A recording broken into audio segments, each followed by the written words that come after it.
Welcome to New Era School Notes for Studies.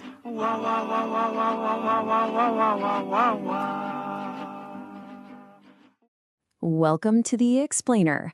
Today, we're tackling a huge question.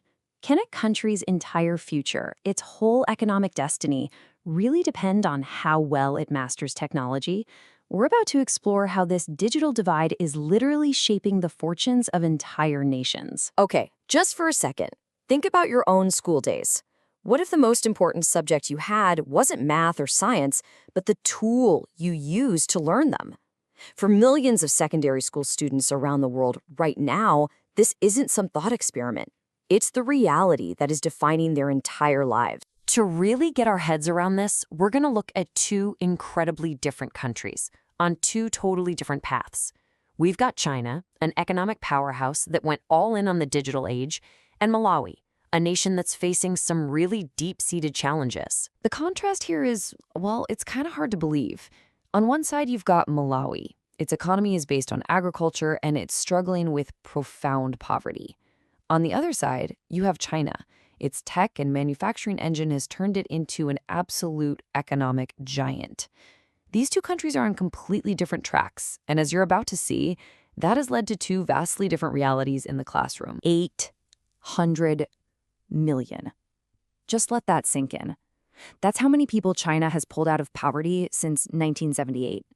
It is one of the most incredible economic turnarounds in all of human history.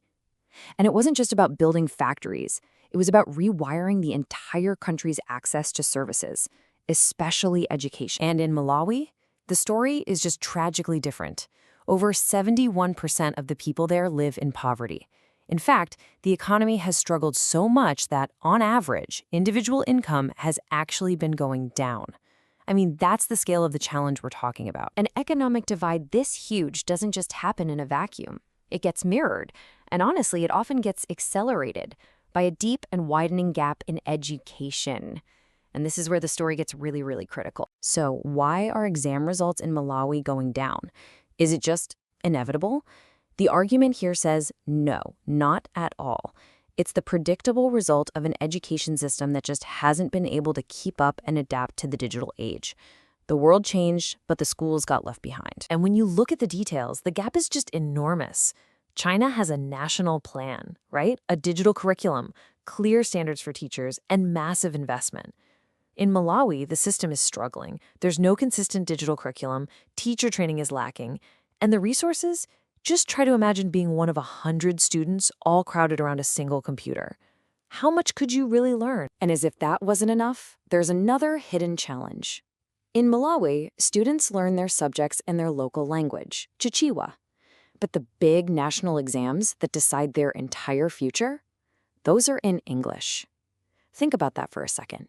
Before you can even start to solve a problem, you have to translate the question in your head. So, how can technology possibly help fix this? Well, for a potential answer, we have to look at what's been happening inside China's classrooms. Their experience gives us a really powerful blueprint for a different kind of future. You know, when we talk about digital education, a lot of us just think about learning to code or type. But the real goal is something called computer-assisted learning, or CAL. And this is all about using tech to sharpen the skills that matter in every subject. Things like critical thinking, doing research, and working together. And the results? They're pretty undeniable. In China, students who use this kind of online learning saw their English scores jump by almost half a standard deviation. Now, that might sound really technical, but in education, that is a huge leap. It's like an athlete suddenly shaving whole seconds off their personal best.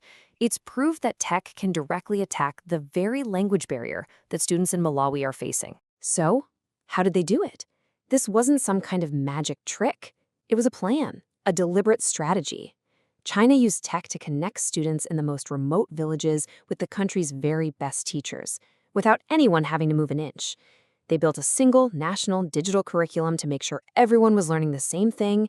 They invested a ton in infrastructure, and they made digital skills a must-have for every single teacher. So, this all brings us back to Malawi, and you have to wonder, given the huge scale of the challenges, is a transformation like China's even possible? Well, the source material argues yes, and it frames the situation not as a weakness, but as a massive opportunity. This is the big idea, the leapfrog moment. Think about it. Many nations in Africa, including Malawi, completely skips the whole expensive era of building landline telephone networks. They went straight to mobile phones. The argument is that Malawi can do the exact same thing with education, just bypass the old resource-heavy models and jump directly into a more efficient, digital-first system. And this isn't just a vague hope. There's actually a potential timeline here. You could start with emergency digital literacy programs for secondary school students in year 1.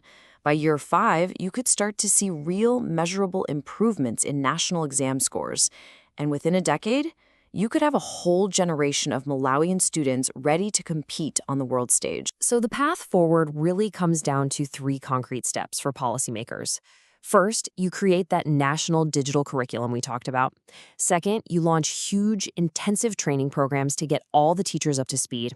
And third, you invest smartly in infrastructure, using clever solutions like solar power and satellite internet to get around any electricity or connectivity gaps. So after looking at these 2 very different journeys, the global trend becomes crystal clear. And it brings this whole big question right back to the individual, right back to all of us. Because at the end of the day, it really comes down to this simple truth. In the 21st century, being computer literate isn't a luxury. It's not some bonus skill. It is the foundation. It's the bedrock that all other modern learning is built on top of. And let's be really clear, the stakes here are unbelievably high. This isn't just about helping students in Malawi pass a few exams. This is about preparing an entire generation for a global economy, where your digital skills are basically the ticket to entry. They determine your economic survival. The story of China and Malawi shows us 2 possible futures. It proves that if you have a real strategy, a real vision, technology can unlock incredible human potential. For countries, for schools, and for every single one of us, the digital revolution is here. The only question left is, what are we going to build with it? Thank you for watching. Don't forget to subscribe and follow. We are also on Facebook and TikTok. Just scan the QR. This is Victoria signing out. Peace.